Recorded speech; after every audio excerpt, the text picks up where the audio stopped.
Hey gang, welcome to the Gale Athletics Connections podcast, where we bring you the stories of track coaches from around the world. I'm your host, Mike Cunningham, and it is my honor and privilege to bring you the stories of these men and women.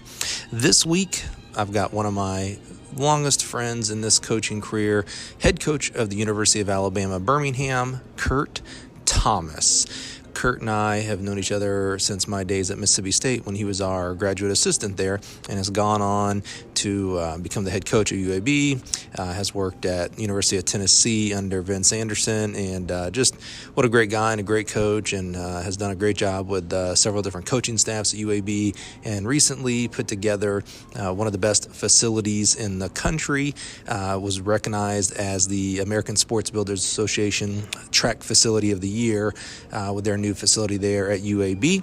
So help me welcome the wise and wonderful Kurt Thomas.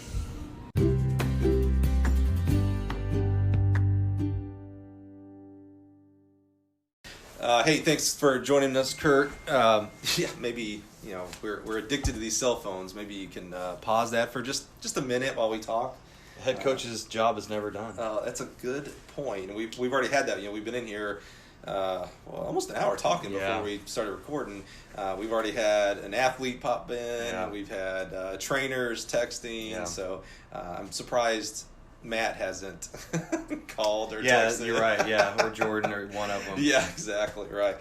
Hey, so we're in your hotel room in Boston. Yep. What is University from Alabama, Birmingham doing in Boston? What are we doing here? So there's just really good track meets. I think Harvard and Boston U put on they put on these two meets, one each day, one on Friday, one on Saturday, together. Even though the universities aren't associated with each other. But really for us, over the years, every school is looking for kind of a big meet this weekend because it's getting closer and closer to the conference championships. And we used to try to get into big meets, but then the problem with that is that sometimes big meets, large schools don't necessarily let us all in, or are just really strict with entry standards. And so we're flying across the country trying to get to these big meets, and very few of our athletes, or just half of our athletes, are getting in. So we wanted a more competitive meet where we could take as many athletes as we can. And this just kind of fell in our lap. I'd never been up to Boston at that point. I'd never really heard of these meets, and it just kind of worked out. The prices for travel kind of worked out, and they just do a really good job. And Boston U and Harvard are 2 miles apart from each other, so it's really easy to get around, and we can get most of our kids in, and our kids can show up and be successful if they're running really, really well. They can, be in the top 10 or top 5 in some of their events. Our hurdlers and 60-meter athletes can make finals without feeling like they have to set a world record to do so. Right. And so they can just kind of show up here and have some success. And Boston's track, for those that have not paid attention to track and field, Boston's track runs really fast. There's been phenomenal otherworldly distance races going on here the last several years, usually in December, and then again they just hosted a couple meets recently that people just run really fast here, and they have a lot of pros. This is a great running town. New Balance and Saucony are based out of here, and so even the elite fields for Saturday at the Boston U meet are insane. There's several world championship athletes and Olympic medalists. Wow. It's going to be Emma Coburn's going to be there. Corey McGee, they're all running. Yeah. Aisha Pratt Lear is running. I mean, so even for our athletes that are just fans, they get to see the cool pros experience. do it. Yeah. So it just worked out, and Boston's a really neat place, and so we keep coming back. It might be a little known secret about that Boston track, because I've heard that theme continually over this past week about their oval. Even gave their head coach, he boldly stated this is the fastest oval in the country, if not the world. Yeah, I told him, I was like, guys at A&M and Arkansas are gonna talk to you about that. But he made a good point about like looking at facility records, like if you stripped out the NCAA meets and the pro meets and stuff like that. What are those facility records then? And that's a good point, actually. It's almost like those should be kind of asterisks. Well, and I always wonder, because obviously in Birmingham we operate out of the crossplex a lot, and you know, it's a great track. But then, you know, some people say that it's not as fast as others, and other tracks are faster than others. You know, I don't know any of that stuff, but they're all constructed a little differently. And so it'd be interesting to see why Boston's feels so fast or seems so fast. Like, is it a little bit wider? Is the straightaways a little bit long? You know, how's it constructed compared to others? He brought up one aspect that I would not have thought about is the way the turns start, the difference between a fixed bank and a hydraulic. The way the turns start, like I guess on a hydraulic, basically the turn starts as soon as the incline starts, which I hadn't thought about that aspect. And then the other aspect that kind of didn't, like for my simpleton brain, makes sense is on the hydraulic, you know, you're built on other pieces of, you know, whether it's metal and then concrete and things like that, and so there would be some it may be micro flex, but when your foot contacts, it doesn't take much to dissipate some of that energy. Where in a fixed track, like it's there. It's there. More solid, I guess. So he brought up good points, and I guess, you know, really when you look at the rubber meets the road, what are the records and what do people run there? And you know what, people keep saying it over and over, like the Harvard guys. I think to your point about this unique structure here, the Harvard meet on Friday. And by the way, this may be the first time I'm saying Harvard with a hard R. I've been saying Harvard. You got to try it while you're in Boston, right? Yeah. But that Harvard's doing this meet on today. Today's Friday, and Boston tomorrow, and that people are kind of splitting their kids up. That so even like Harvard has a recognition of that meet. So is it a full meet today and a full meet tomorrow? It is for the most part. Harvard has a pentathlon. They have all the short sprints and hurdles, all the field events, but then they only have a 400 and a mile. They don't have any of the other longer sprints, like 200 and even the longer distance events. And so it's kind of like short, no DMR. No, not at all. Right. Which is nice because it's kind of a short, compact meet. You know, so several of our distance girls are going to run the mile today, and then go back tomorrow and try to run 1,000 and 3K and stuff like that. And so it's a little bit of a condensed meet. But then, you know, like our team is made up of 2/3 of it is field eventers and sprinters and hurdlers, and so they get a chance to go out there and compete. And so will they do long jumpers will long jump at Harvard? Yeah, and Boston? for the most part, yeah. And then we have multi-event athletes that are going to do a few events today and a few different events tomorrow to kind of keep working on all those 5 events for the pentathlon. And I think it's nice that we come all the way up here. It's a long trip, and today isn't a long day. You know, it's we all know track meets can get long, and we love our sport, but it's nice to kind of show up and know that in a few hours you're going to be done. And then we turn around and get ready for tomorrow at Boston. Right, and I would assume you probably don't fly out till Sunday. That's right. So do you get a chance? You mentioned Boston, the city, and you know you're in Birmingham, which is a pretty nice city itself. You know, for sure. Boston does have some special things and things like that. Do you get a chance to? Whether it's we don't, meal unfortunately. Or anything? No, it's usually this is the first year that we had almost all day yesterday. We went to the track, but we also got in very late on Wednesday, and so yesterday was just trying to catch up on some rest. And most of the girls were studying and taking care of school, and so we did yesterday. We could have done something if we would have maybe tried a little bit harder, but most of the years we're not getting here until afternoon of yesterday, going to the track, feeding them, getting up today, going to the track. You know, it's pretty compact. Business trip. You're here to run a meet, and this is actually it's beautiful weather here today and yesterday. The last few years it's been bitterly cold and windy, like it's supposed to be in Boston. And so you know, there's not a lot to do outside. You know, the weather isn't set for us to be a tourist. But it's always disappointing because I've been to Boston privately and you know enjoyed it. It's a great city, and we haven't really got a chance to do anything cool like that. You know? So but you know, Harvard is so historic. I think the kids love going to campus alone, and you know, we were talking yesterday with some of the Harvard staff. You know, they've done an amazing job with their facilities. You know, their football stadium is the oldest. It's got to be football stadium or football something like that. There. Yeah. It was. It took me down the Hall of Champions. It's amazing. It's unbelievable. Anyway, we're not here to talk about Harvard, even though we're here at this beautiful town here. Kurt, you and I have known each other. How long? 2004. Wow. I thought about this the other day. It was 2004. 16 years. Yeah. It's felt a lot longer than that. It really has. No, in a good way. Yeah, it's just, you get to Mississippi State. And the other thing that is well as we know each other, think about this. We only spent 1 year together. I know. And right? That year with Karen Rademeyer, Ilian now, Houston Franks, Yeah. Mike Cunningham, Kurt Thomas, Steve Dudley was obviously our assistant head coach under Al Schmidt.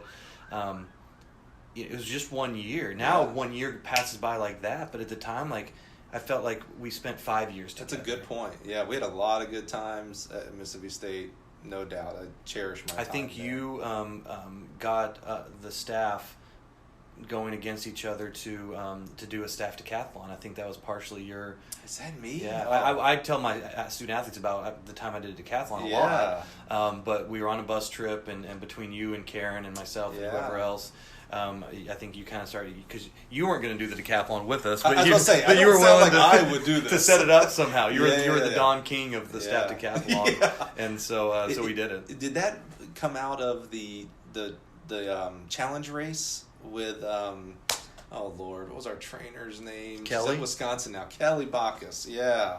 Was there a challenge? I don't remember. You don't remember that? No. Was that the year before? No, that was because Kelly and I got there the same year. Yeah, okay. Yeah, how do you not remember this? So, she was running her mouth, and I started running my ego, and she thought she could beat me in a 100-meter dash, which was ludicrous. Yeah. Not that I'm fast, by the way, by any means, but I was like, no, I can take this.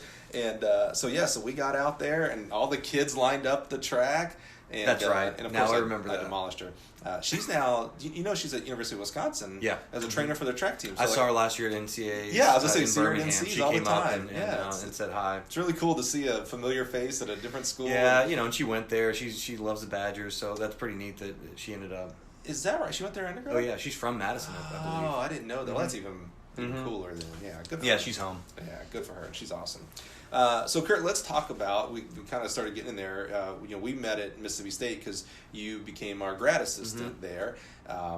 You did your undergrad at Tennessee. I did. But you're originally from New Mexico. That's correct. So how did that all work out? How did you get to Tennessee? Yeah, so the easiest way so I was born and raised in New Mexico. My mom's from New Mexico, her side of the family, but my father is born and raised in East Tennessee. Oh, I didn't know that. Oh yeah. The Tom. I mean, we can track our lineage back to the early 1700s in East Tennessee. It's pretty neat. Yeah. Oh. And so growing up, visiting grandma and grandpa, we went to White Pine, Tennessee. It's right outside of Knoxville. Wow. And so I grew up as a diehard Tennessee fan since the day I was born. That's that's who I cheered for, and so.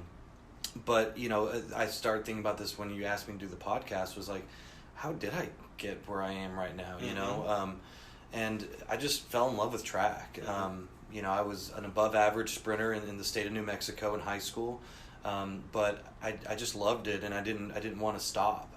And so I walked on at the University of New Mexico, earned a scholarship. And who was the coach back then? His name was Mike McEachern. It was it was before the Henrys. Oh, okay. The Henrys have lineage there. Yeah. Yeah. They were high school coaches in Albuquerque at the time, and a man named Mike McEachern was a coach there. Actually, an Olympian high jumper named Milt Oddie was my sprints coach. Oh wow. He had been he's Canadian but Jamaican by way of Canada, and was a 7-8 high jumper at UTEP. Holy cow. Yeah, and then he was our sprints coach as well. I'm amazed at. I used to go to the New Mexico High School track clinic for a few years in a row. It's in January. And so I got to learn more about New Mexico track heritage. And I think I knew about the Henrys. And when we say the Henrys, Pat Henry and his brothers, I guess, right? Matt and Mark? Mark, that's what I was thinking too. They were the ones that coached at New Mexico. Right. They're from New Mexico, and Scotty Steffen, Mario Satania, and then some of the athletes. Brian Urlacher. Is that right? Yeah. Brian Urlacher and I grew up together, and he's from Lovington, which is about 10 miles away from my hometown. And is that right? His grandfather and my grandmother were like best friends whenever we were kids. And his little brother Casey and I went to church together and youth group together. Oh, so I've known Brian since junior high. Literally. Did he ever do track? I mean, I know yeah, he football. Is that his right? senior year, he they were in a smaller class. In Lovington was he ran 22 flat. He's a Hall of Famer now. He's got a busted. Urlacher ran 22 flat. Yeah. And because he was a safety in high school. I think it was the big middle linebacker guy. He was 6'3", 195, but could move. Sure. And I think he long jumped. He made long jump like 22 feet in high school or something like that. I thought you were going to tell me he was a shot putter or something. Mm-hmm. Honestly, my picture of him is from the NFL, so he's just like this big, strong dude. Yeah, he was a sprinter. Yeah, I always I challenge anybody to go look at the New Mexico Track Hall of Fame, and you'll see. Like it's amazing how many people out of New Mexico, and not a very populous state. No, not really. It's amazing. Yeah. So you graduate there. You grew up a huge Knoxville, University of Tennessee fan. So you walked on there. Yeah. And who was your coach there? At Tennessee. Oh, so no, actually, so at Tennessee, I did not walk on the team. Yeah, sorry, I walked on the University of New Mexico. That's right. My brother was there, family there and everything.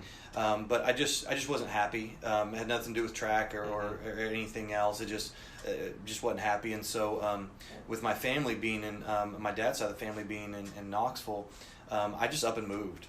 I just packed my car and drove across the country. My uncle had just relocated to Knoxville. He had lived somewhere else for work for a while, even though Grandma and Grandpa and everyone were still there. And so I just moved in with him. Wow. Took a semester off from school to get my in-state residency at Tennessee.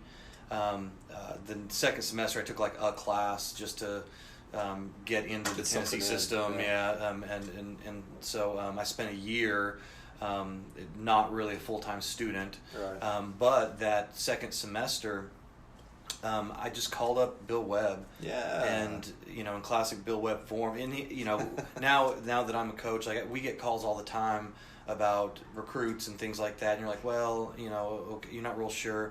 And so he quickly passed me on to Vince Anderson. And said, well, why don't you talk to the sprint coach? And I just said, my name's Kurt Thomas. I want to be a coach. Can I come out and help? So how early did you know you wanted to be a coach? Did this started in the University of Mexico or even earlier in high school? Probably when I first got to college, because I think technically my degree program at the time, my major was education. But in New Mexico, I didn't even know summer track existed whenever I was growing up. I didn't know indoor track existed.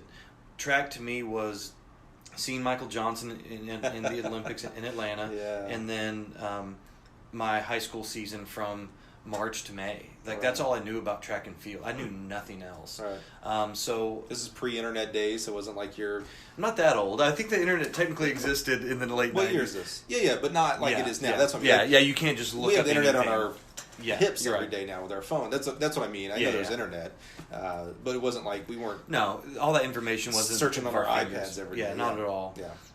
And so... what'd you just ask me? So, we got off track on the internet. I just liked your comment about, I'm not that old, Mike.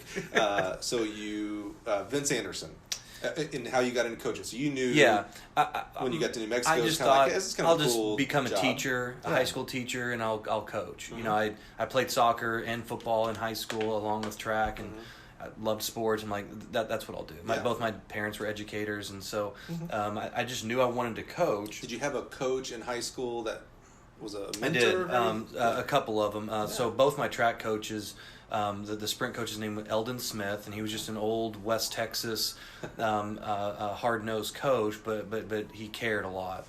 And then the distance coach, who's been the head coach in my high school, Hobbs High School, for a long time, I think he just recently retired, is Bob Jackson, and he is a phenomenal distance coach and a head coach. He's very, very wise. He had run distance at Eastern New Mexico back in the 70s, and they had a lot of really good teams, and he knows running and knows track and field.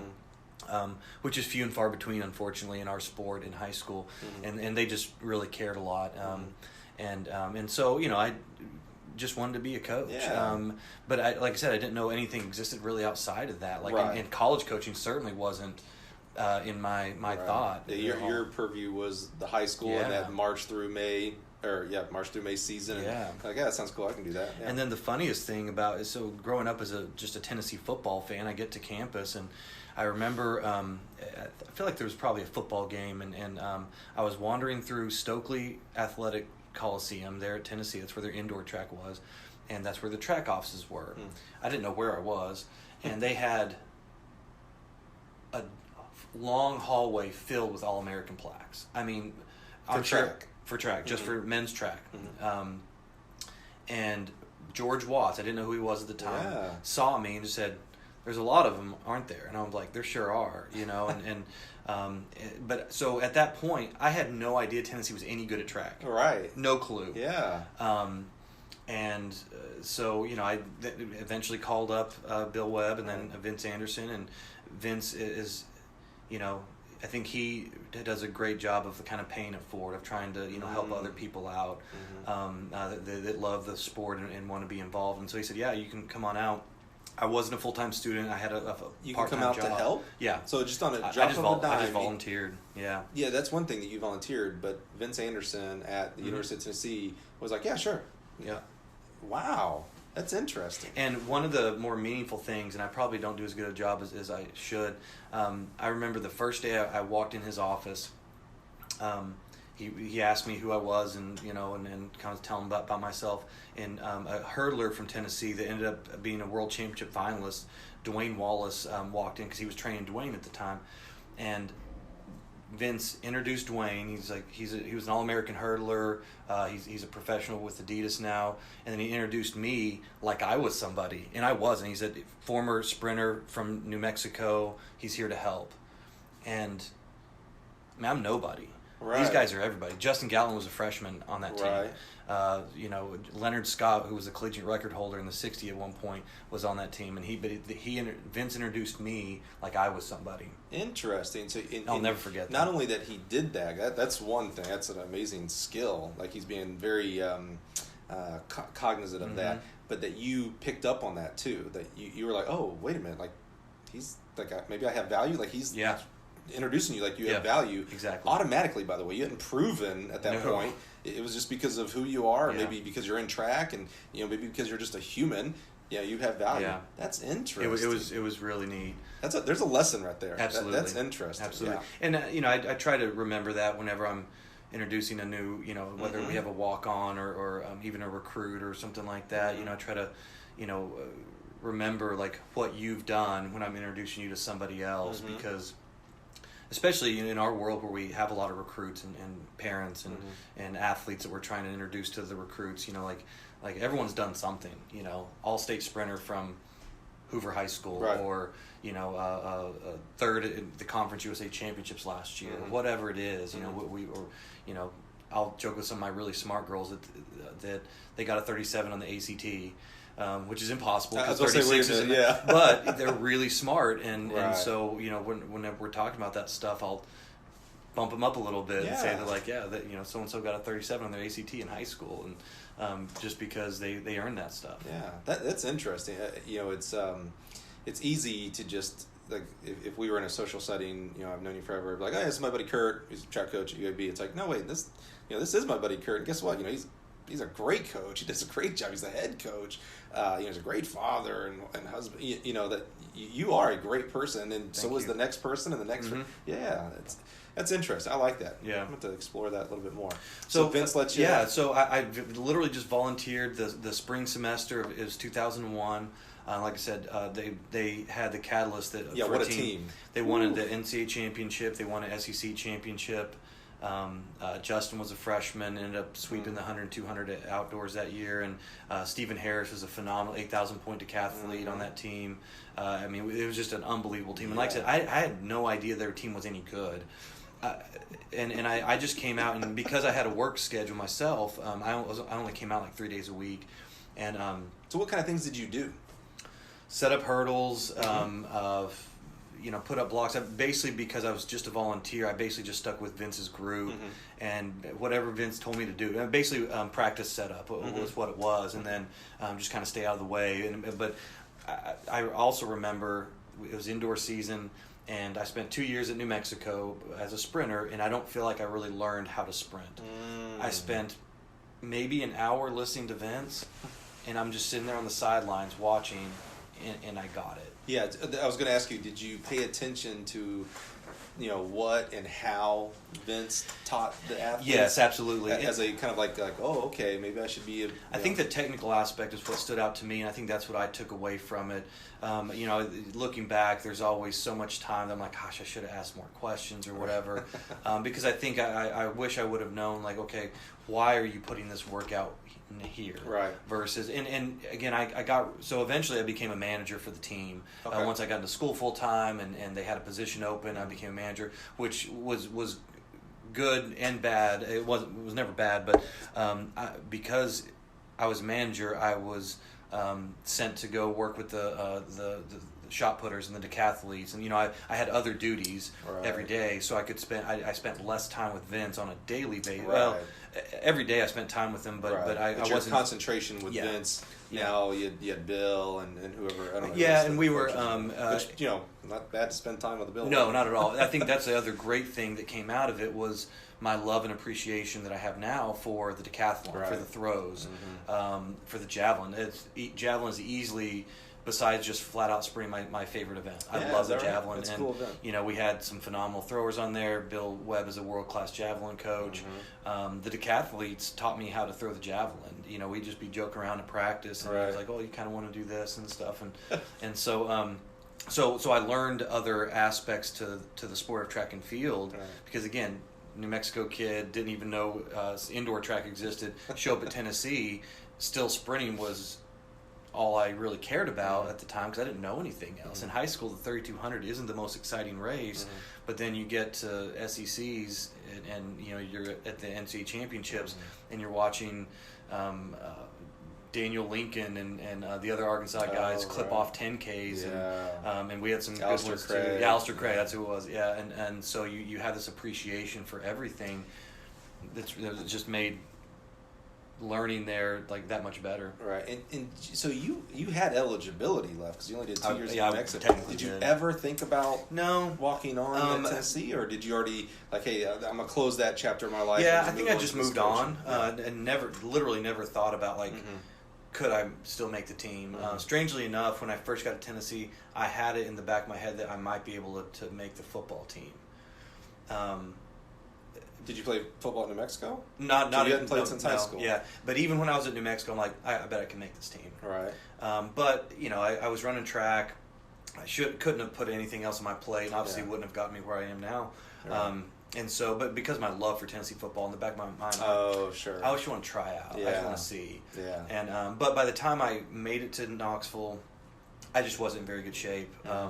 I had stopped working out and really training and stuff like that. And so by the time I got there, I was just kind of ready to move on. Yeah. But there were plenty of times where they had some guys coming back from injuries, and the team would be traveling, and I was still on campus and helping the guys through their workout. And a guy named Shannon Wheatley that was a great 400-meter runner that just unfortunately stayed injured there a lot.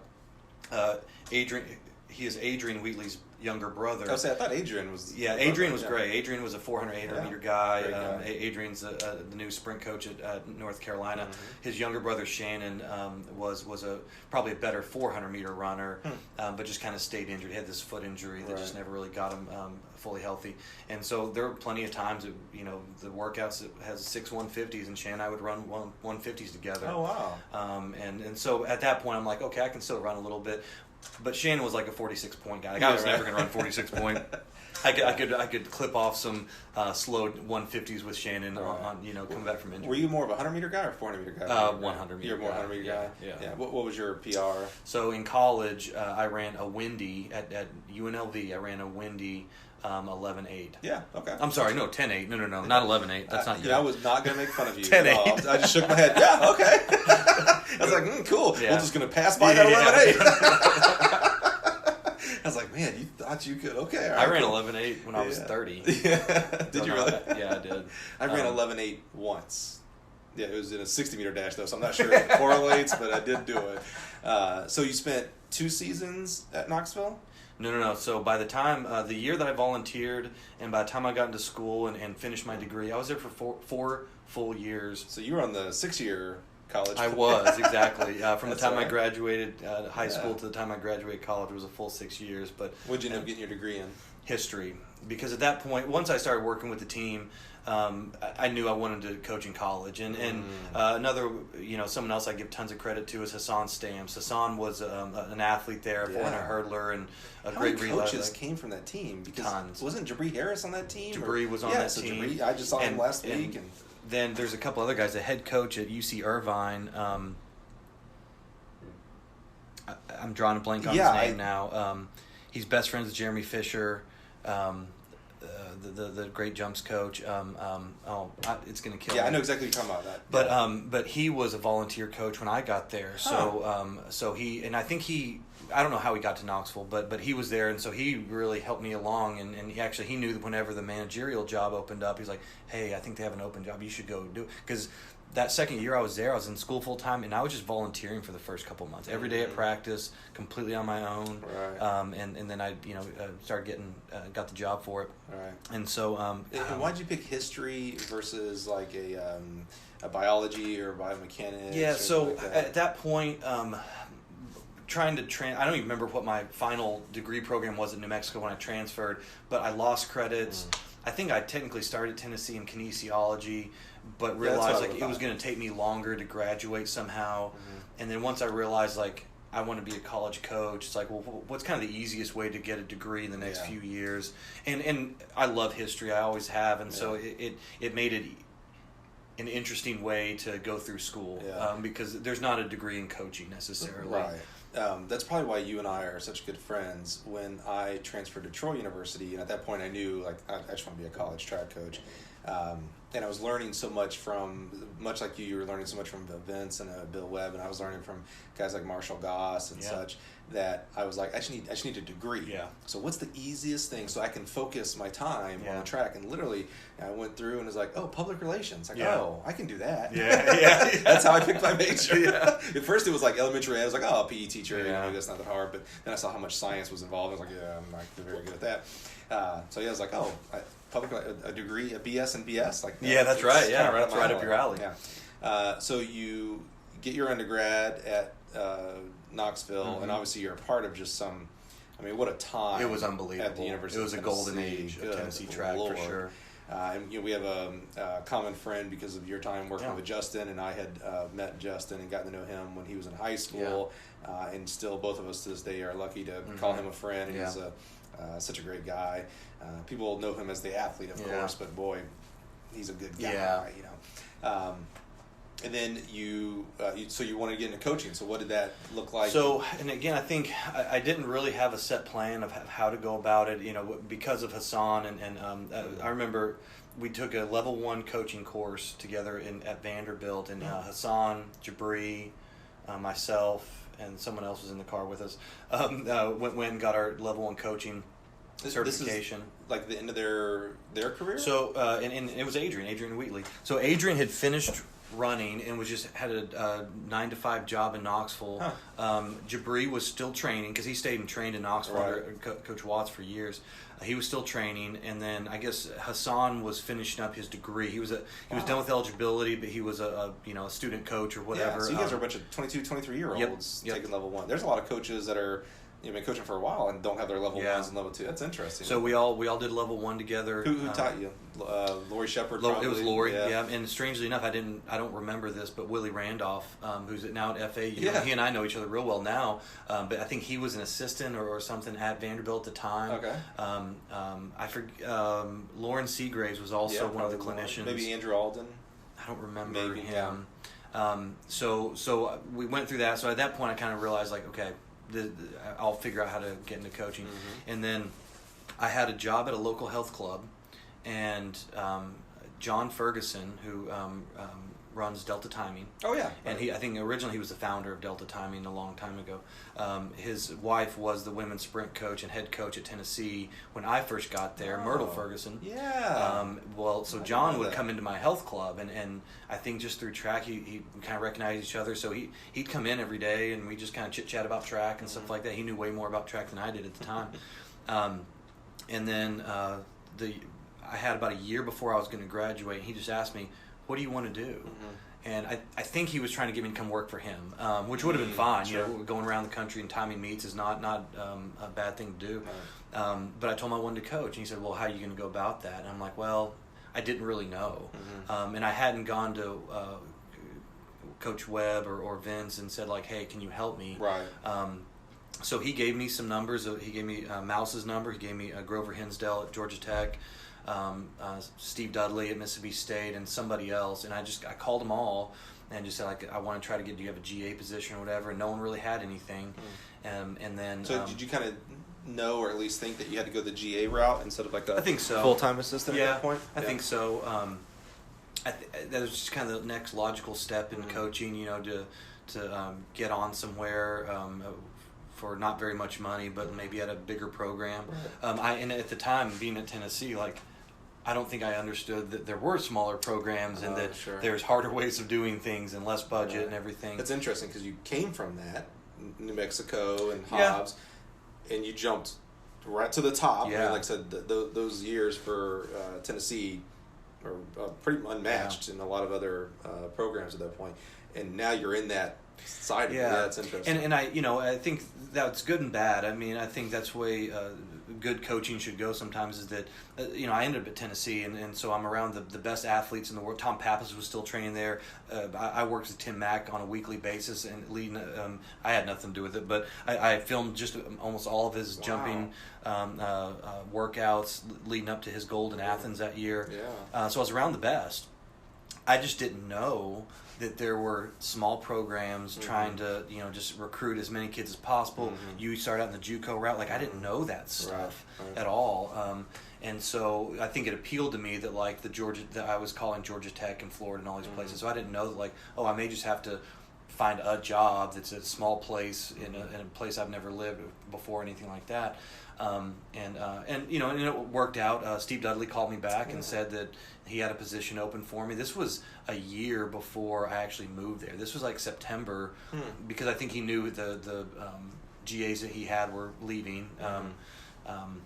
And so I kind of knew where I was going, and I spent most of that year, besides finish up my degree and everything, taking the grad school exams and just trying to get into Mississippi State, and kind of planning to move to Starkville, Mississippi, which, again, I'd never in a million years would have thought it would happen, but it all worked out. Yeah, and so you spent the 05 and 06 seasons as the grad assistant at Mississippi State? 04, 05. I moved there in August of 04. 04 and 05. Because that was Steve Mullen's first year. That was only a year you were there. Yeah, fall of 04.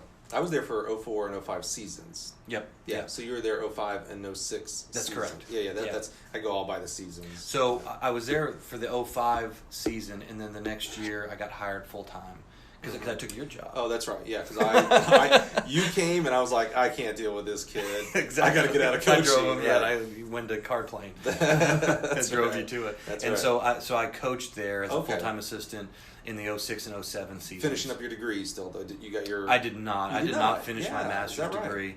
Obviously, I'd started in grad school, and then... Still to this day?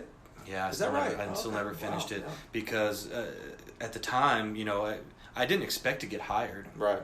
I think Al was interviewing other people, and things didn't work out, and it was September. I was already training all the jumpers and the women's sprinters anyway, because someone had to do it.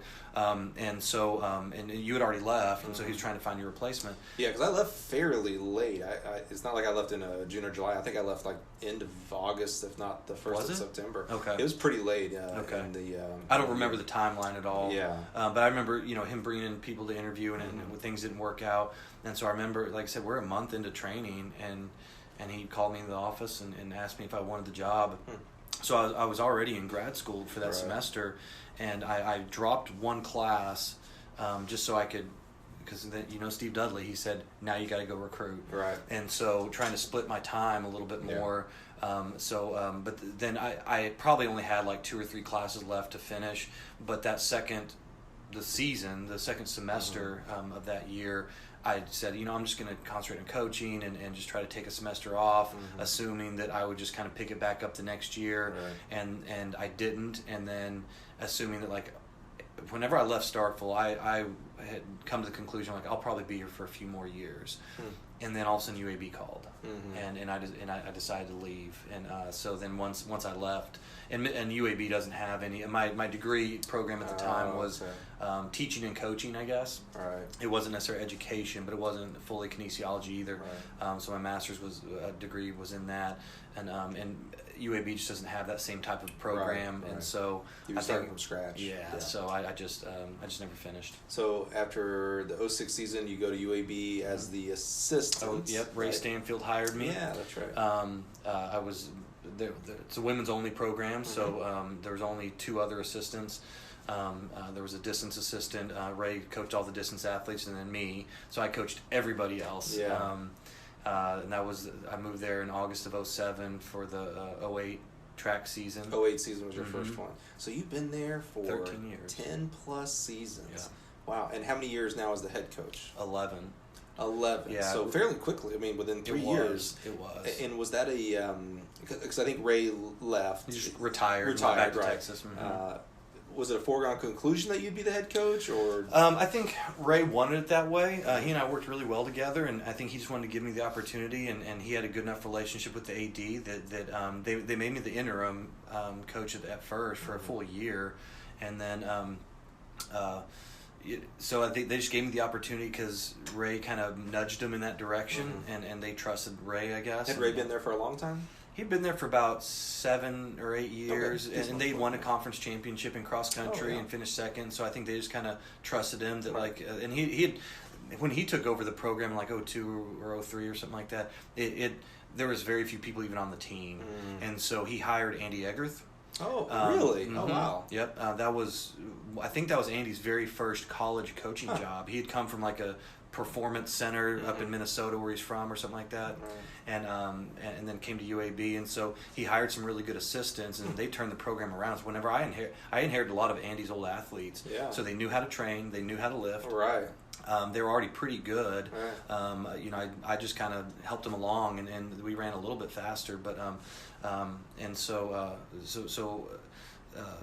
Ray had done a really good job there, and then and whenever I took over, like I said, I was interim for a year, and we also had hired Althea Thomas the year before. Oh, yeah, right. So she was one of my assistants, and then I had the luxury of hiring Blake Bolden. Oh, yeah. As my first distance. I had to replace Ray as a distance coach, and so I'd known Blake. That was a great hire.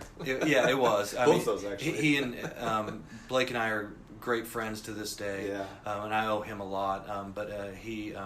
I knew him through Houston Franks at Mississippi State. That's how I met him. Yep. And so I just knew that he was still, coaching and around or whatever, and he and I hit it off, and he did a really good job for me. Yeah, for a it's few easy years. with him. He's one of the all-time great guys. And hardworking. I mean, just great guy. Yeah. I'm gonna have him on the podcast. He doesn't know it yet, but he's got to get good. Don't listen to this, Blake. He's awesome. Yeah, exactly. And so, how old were you when you became the head coach, not the interim? I was 30. So, what was that like? Because it's a different ball game when you're the head coach versus the assistant. I think at the time, and I kind of have figured this out about myself a little bit. Like when things are really tough or maybe a little overwhelming, for some reason I dig a little bit deeper, and so like I told Blake and Althea when I first took over and we had our first staffing, I was like, I don't have all the answers, but I think we're smart enough that we can figure it out together. And of course you have 2 highly ambitious assistants, Althea and Blake, and I think they were looking at me for answers, and we're all the same age, and so I said, we don't have all together we can figure it out, because Blake had been at Florida State for a little bit, he had been at Iowa State, he had run professionally for a few years. Althea had been at LSU and had coached with her father, and her dad's a legend. Yeah, and so we knew track and field, but now we had to apply it all, and so it was pretty overwhelming. And I was having my first child same year. It was a lot, but you just try to make good decisions, try not to screw up, and I think I remember looking back like, well, at Tennessee, how do we do things? And Tennessee wasn't the only way to do things, but they ran such a great organization that I was like, if I kind of lean back on what I remember and what I've been taught, like, probably not going to screw up too bad. And so was there ever a sense of anxiety, because now you're responsible for all the kids on the team, not your segment? On top of that, you're also beholden to your bosses, paperwork and reporting on how things are going. If a kid gets in trouble, hey, head coach Thomas, what's going on? Was there ever a sense of that, or was it more like, I'm ready, I'm okay with this?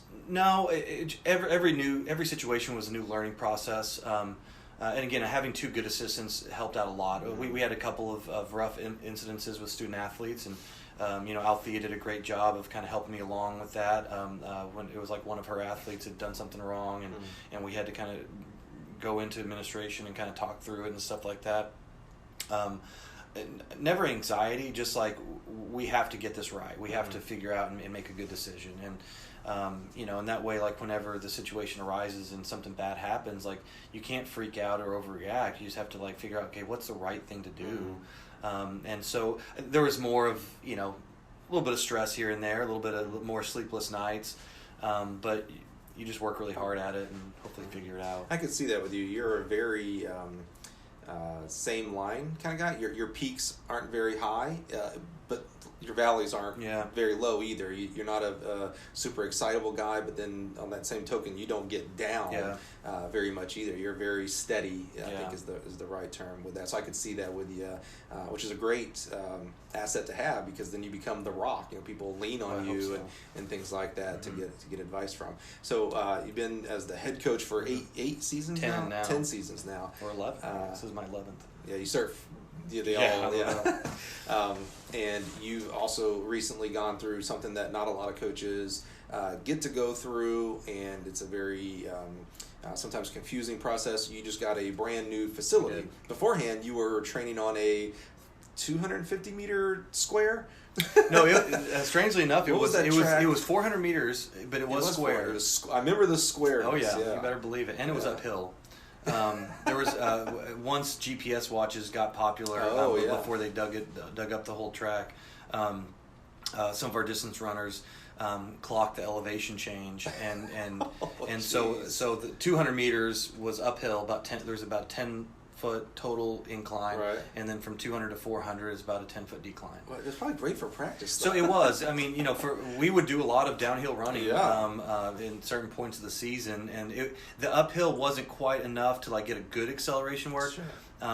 The interesting thing was, I think most of my athletes got a whole lot better at running the first 200 meters of a 400 because it was uphill. So if I said, hey, I want these in 32 today, they had to work harder, or if they were just barely hitting 32, 33, I knew they were going to be okay if we got on a flat track. Right. Yeah, that's interesting. You had to compensate for that as you're evaluating what times to prescribe and what times are they hitting. Yeah. That's interesting. And, of course, coming downhill, if we were running 150s and some girl would run 17.9, I'm like, yeah, it's probably close to like 18.3 or 4. I wish there was someone way smarter than me that could figure out the exact time changes, the differences, based on the elevation or whatever, just like wind.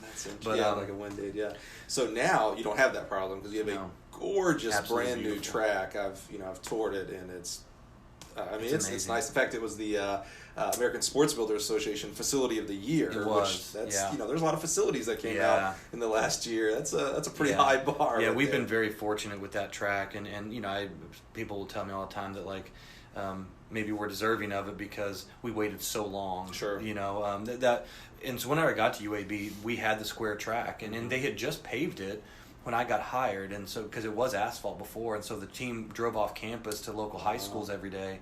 But you've got some great high school tracks. That was a real problem. Is UAB is a preeminent institution, obviously known for its medical and things like that, and has had some great athletic teams, and recently been in the news with their football, dropping it, bringing it back, and doing really, really well. The school records at UAB are really good. Dropped men's track at one point as well, which is, maybe that's the bad asterisk on it. But in your area, Birmingham, from the Mountain Brooks and Hoovers and maybe Spain Park has a nice one, I can't remember. There's several really, not good, really nice track facilities, and then you had this square.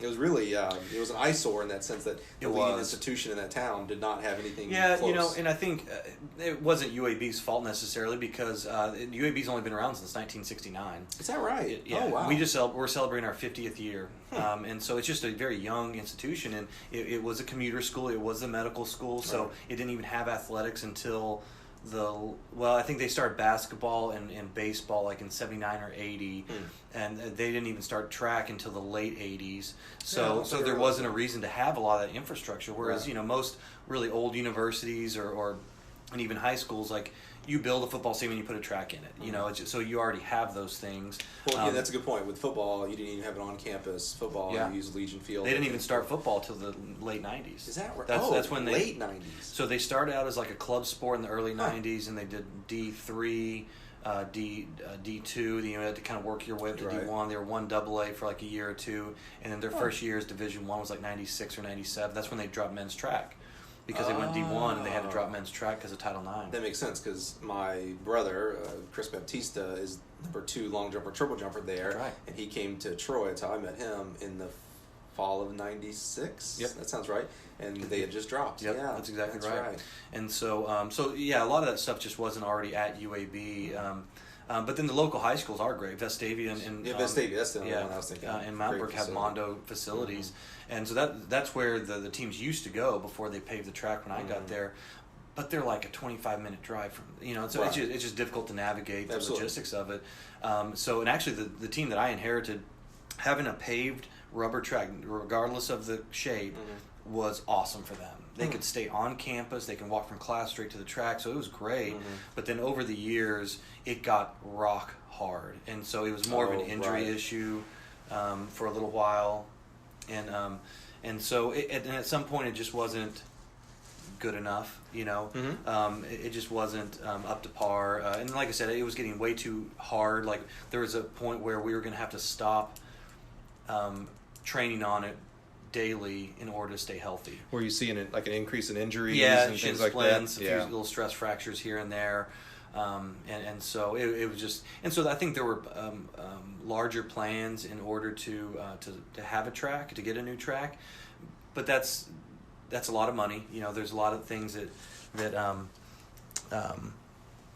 go into it. It's not just go buy a hurdle or something like that. It's a multi-million-dollar facility, no matter what decision you make. That's right. So what was the process like? Because there had been talk about getting a track for a while. I mean, it's not something you wake up on Monday and say we're going to get a new track. It happens this year, right? It's a process to raise the money and to get that higher up in the priority list of the athletic director and president and things like that, and the board. So you'd been told for a while you're going to get a new track, and then it took a while, and then finally, like, how good did it feel when you first saw the first dirt being dug? That's always the first progress. Yeah. Like, okay, it's actually going to happen. Yeah, I think the thing that stuck out to me was whenever we had a meeting to interview the architects. Okay. And so we got to interview them all and kind of pick our architect, so to speak. Start becoming real. Yeah. You were involved in that process? Yeah, they let me be involved the entire time. And that's not very common. That must have a lot of trust with you then. Either that or they didn't have anyone else better to do it. I don't know which one. But, I think at this point, I think they trusted that no one else really understood track and field, so why not have me do it? Sure. Which I'm appreciative of. Why not have the kids from Hobbs, New Mexico? Exactly. Yeah, that's a natural progression.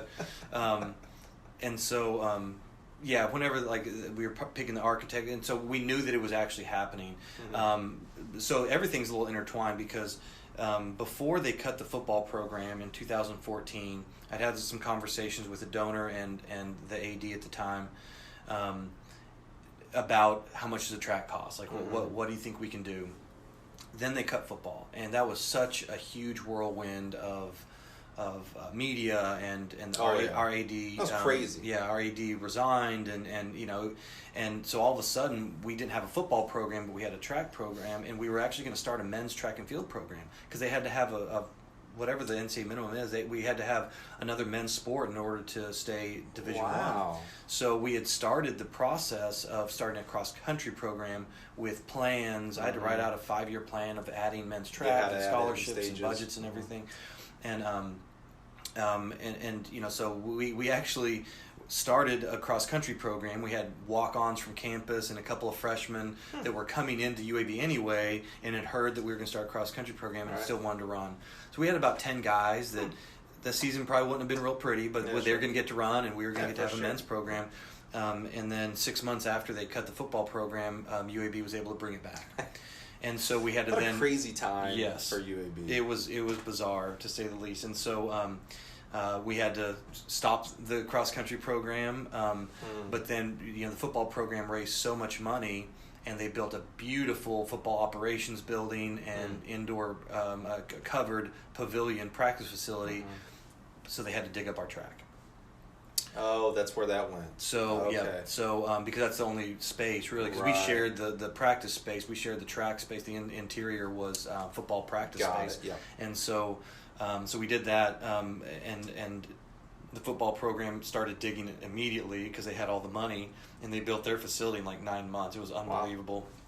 And so we had to go off campus for 3 years to local high schools, but the local high schools, the nice tracks around town were just way too far away to navigate with classes and stuff. So we went to a local high school that was very generous and just let us go out there anytime we wanted to. But it's still 6 miles away each way, and you deal with a little bit of traffic, and you know, we have some equipment there at the high school, some equipment's on campus. You know, having to shuttle back and forth with practices and stuff like that, it was not easy.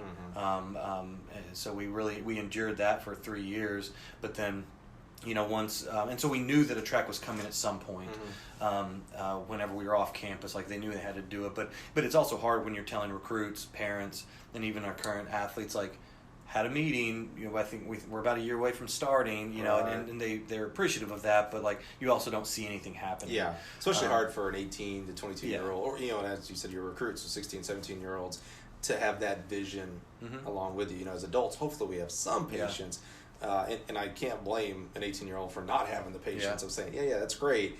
But, you know, I can go to school here. Yeah. And they have one now. Exactly. So, I get that. So the process, you mentioned interviewing the different architects and speaking into that. And then, of course, you got to decide what surface you're going to go with, and your equipment and stands and electricity. Oh, by the way, you're trying to coach a team with the logistics of going off campus on top of that. What was life like during that time period? Just really, really busy. You know, we had bi-weekly meetings about the track from the very beginnings and the planning and everything, all the way up until it was fully finished. And so, you know, I think between staff meetings and travel and going off campus to track and stuff like that, there were plenty of times that I just felt like, you know, as soon as I left practice, I had to go straight to a meeting. And so sometimes, like, there was a couple of days out of the week that I didn't feel like I was ever in the office. And so it was just busy, but you know, it was important, and it was interesting, and so, you know, you just add it to your schedule just like anything else. And a pretty good. What was his actual title? Project manager. The son. Brian Templeton. Yeah. Brian Templeton is amazing. Which, again, small world. So yes. You know, I meet your project. Was it project manager's title? Essentially, yeah. Brian Templeton, and he's the son of our former AD at Mississippi State. Yes, so he hired both you and I. Small Mr. world. Templeton did. Yeah. He's a SEC Hall of Fame type AD. He was there forever, and then great. His son Brian works at UAB. He did a great job. He did an amazing job. Working with Brian was very easy. And he cared about our project. And he had to help us, and sometimes he did a little bit more on his own, move our equipment from one location where they had to move it and then to a different location, and he got a truck with us and put it in the back of truck and helped us move it ourselves, and not a lot of people would have done that, and so he was phenomenal with the whole thing. So you've got it now. First of all, are you gonna start hosting some meets? Absolutely. All right, good. Is there anything that maybe, you know, looking hindsight back with the facility, anything you would do differently now that you have that 2020? Really, I don't know if I would do anything differently. You know, we share the interior grass with men's and women's soccer. Now, you're right next to like a professional soccer. Yeah, so the UAB's stadium is also shared by a professional USL, I believe, is the league professional soccer team. So we have this beautiful soccer stadium. It's amazing, and that's where they play. But because of the wear and tear with the men's and women's soccer program, plus the Legion playing there, is amazing of a field itself, just the grass and the drainage and everything. It gets worn out, so they don't always practice out there. So they practice on the interior of the track. So we share that space, but that also actually kind of worked out a little bit as well, because now we have an amazing hammer facility. Separate from the interior of the track, which finish line area. Yeah, it's great. So safety wise, that's a lot better for throwing the hammer, and it's kind of a neat little venue. And I like it because it's you know, ideally you want it in the field, you know, for everything.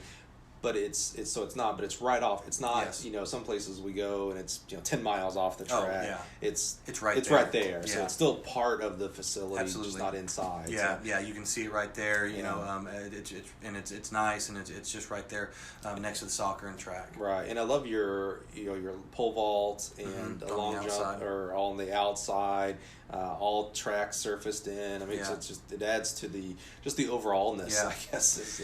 Really, I don't, like I said, there's really not a lot I would change about the facility itself. I mean, there's a little, any facility isn't perfect as soon as you open it. We want to eventually try to add some more storage and a few other little things like that. But just from the functionality of the facility itself, it's awesome because we share a plaza with the soccer stadium. Right. Which is a huge plaza because they have food trucks and games and all kinds of stuff for the professional teams, and so we kind of have the concession stands and ticket office and bathrooms are all right there, part of the soccer and track facility. Cool. So it's this amazing event area, and so I don't really think I would change anything about it. Even our D zone. Is huge. Yeah. It's massive, and when you design it, like all D zones are pretty big. And then we got out there. I'm like, holy moly, this thing is huge. I mean, you could easily put 2 high jump pits out there, absolutely. And the steeplechase is right there, and the javelin, and so it's great. I would not change a thing about it at all. Are you hosting a home meet this year? We are, yeah. I really pushed to try to. Everyone in the state knew that we were getting a new track. Everyone in the city and just track people knew that we got a new facility, and everyone. We have a lot of requests to try to use it or get on it or for us to do something with it. And so I didn't want to lose that opportunity. It's brand new. Everyone knows about it. Let's go ahead and host something. Strike while the iron's hot type of thing. Exactly. And so we're going to host a high school meet in March. And then over the next 2 days, we'll host a college meet March 20th and 21st. Yeah. And it may not be huge this first year, but there's plenty of local teams that either can't afford to travel very far or just don't want to that early on, and so we'll host, and it's a great facility. And I think even for the high schools, they a lot of them go around to the local schools, Hewitt, Trussville, or Hoover, or some of these other places, and so they compete there a lot. High school kids get really excited to compete on a college campus, and I think the fact that we're in the city, there's a lot of city schools that don't necessarily get the same opportunities to go to some of these bigger meets, other places that some of the suburban schools do. Right. And so, we want all the city schools just to be able to drive down the street and compete on our track as well. And so that's awesome. Hopefully the high school meet will go well. We're excited to host it. Is there ever a talk, or will there ever be a talk about hosting the high school state meet? I'm not sure where the state meet's now. I've always wanted to. Yeah. I don't. That's probably more political than that I know about. Where's that now? So the large class is down in Gulf Shores at the beach. Okay. So that may be tough to pull away. Sure. But the smaller classes kind of bounce around every few years. Okay. I don't think any one place really wants to keep hosting it. I don't think the AHSAA is always happy necessarily about keeping it in certain locations. And so I would love to host it. Yeah. We wouldn't necessarily host it. We would love to be the facility. Yes, right. Exactly. Right. I think it'd be great. I mean, it's central location in the States. Obviously, a really nice facility. Yeah. And so that'd be nice to try to get that at some point in the future. My senior year, or actually all through my high school career, our state meet was at Selma. I don't know if that track still exists. They hosted the small class there just a couple of years ago. Yeah, that was our track. And then at Troy, we hosted the small class 1 through 3 down there for maybe the whole time I was down there. Several years, yeah. Yeah. We actually we hosted, worked it the whole 9, man. Yeah, it was. Wow. It was a chore, but it was fun. It's just cool to see kids, no matter what class or level of competition they're in, when they win their ultimate prize, it's a state special, champion, man. Absolutely. That'd be super cool to have at UAB. What about hosting your conference? Conference USA, right? Would that? Are you in rotation now? Not yet. I would like to be. We need lights. We need some stands. There's some extra things about the facility that aren't quite there yet that I think are hopefully coming in the near future. And of course, in the conference championship season in May, you have to go usually in the evening for heat purposes and stuff like that. And so we're not in the rotation now, but I've kind of pushed the AD and even told our Conference USA people that we just have a brand new facility. We'd like to try to get in that rotation at some point. And so I think it'll probably happen in the next few years. Yeah, because it's a great conference. Good Lord, to have that meet in Birmingham would be awesome, because It's a tough conference. Yeah, a tough conference, my man. Well, and we host the Conference USA indoor meet every year at the Crossplex, and so I think a lot of the teams are hopefully comfortable coming to Birmingham. I think it's relatively inexpensive for most of the teams. Absolutely. A lot of them can drive versus like this year outdoors we're going to UTSA. And so a lot of the Florida schools in Charlotte and us and Southern, like those are long trips. Right. We're kind of centrally located, I guess, compared to other schools, and so yeah, hopefully in the future we'll get it. Birmingham's a great place to host. I mean, obviously the Crossplex with its facilities and stuff is top notch, but when they host NCAAs every year, they host NCAAs, as you know, because you've worked at those meets, as well as had kids there. Again, the city, it's easy to get to. The cost of hotels and such are not astronomical, like other cities like Boston that we're in here now. So hey, we're getting, man, you've done an hour. That was pretty quick. Huh? Yeah, it was. What we didn't get to is who Kurt is. So we talked a lot about Coach Thomas. Which is phenomenal. I love doing these things because, again, I've known you for a long time. I thought I knew all about you. Had no clue about East Tennessee and your always learning stuff new. That means the world to me. To spend time and to do that, and we should do that more. But you have, I know your wife and your 2 kids. Yep. We have something in common. In the sense of you named, we don't have time to get into the whole way, but tell us your name of your first son. So my first son's, his name is Tolliver Knox Thomas. Tolliver is an old family name. My father, my grandfather, my great-grandfather. But, Tennessee means a lot to my wife and I. She graduated from Tennessee, same as I did. And just Tennessee in general, the state. And she was raised in Nashville. And so I got to pick my son's name on my birthday that year. And so we'd whittled it down to a couple things. I wasn't going to throw a curveball at her. Was Mike ever? I don't think so. No, okay. Sorry. And so we settled on Tolliver Knox Thomas. Knox after Knoxville. Yep. Had nothing to do with Lane Kiffin's son or Brad Pitt's son. Yeah, when Lane Kiffin was when Lane Kiffin spent his 1 year there, they had their first child or maybe their second child, whatever, and supposedly his name is Knox because he coached in Knoxville that year. It all kind of happened at the same time, but we just picked it because it sounded good. It was a nice name and everything, and so he goes by Knox. That's cool. And then, of course, I have a younger son. Knox is 10 now. That's amazing. He's 10. I know. It's unbelievable. And they just get so big so fast, and they know a lot, too. It's scary. And then my younger son is named Lucas David Thomas. He's 8 years old. David after Davidson College? No. It didn't go academic. We have several uncles and family members named David. It's a strong biblical name. So, so we named him Lucas David.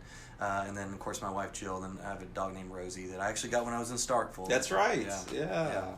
Well, that's awesome, man. You've got to go do a job now. Coach Thomas has to you've got kids knocking at the door. Yeah. You've got 2 meets to do here in Boston. And how many athletes did you bring? We have 25 here, Lord. I think. You've got to scuttle 25 athletes plus trainers and coaches, food, and get back on the plane and what have you. So just promise me we'll do a part 2 one day. Absolutely. And get more in the family because I've had interactions with your kids. And you're doing a great job as a dad, man. It's really cool to see that. And I know it's all because of Jill. So Absolutely. I will never argue with that. She keeps all of us in line. But Mike, awesome. It's been great. It's been neat that we, through track and field, you would come through Birmingham a lot, and especially when the Crossplex was being built and everything else. Like, track and field's kind of kept us where we kind of have to see each other a few times a year and stuff like that. And so, we will get this opportunity again. Awesome, brother, man. Appreciate you joining us. Thank you so much. Yep. What a great time had there with Kurt. We spoke a lot about his coaching career. Didn't get into his beautiful family with his wife and 2 kids who I just completely adore. I've had many pizza dates with the kids there at Post Office Pies in Birmingham, and so really wanted to delve into that, but just ran out of time as he's getting ready to go do his actual job. And they actually had a really great meet there in Boston at Harvard and Boston University. So looking forward to catching up with Kurt again in the future and discussing more about his family and how he juggles that along with coaching and the kids that are on his team. Hey, if you've made it this far, I really appreciate you joining us. Your time is extremely valuable. Hope you enjoyed connecting with Kurt as much as I did. If you or someone you know would like to be a guest on the show, contact me at hurdle@gillathletics.com. That's right, hurdle@gillathletics.com. You can tell I'm at the airport recording right now. In the meantime, we hope you feel led to share this podcast on your social media network of choice, and join us next time when we once again connect you with another great track and field coach. Bye-bye.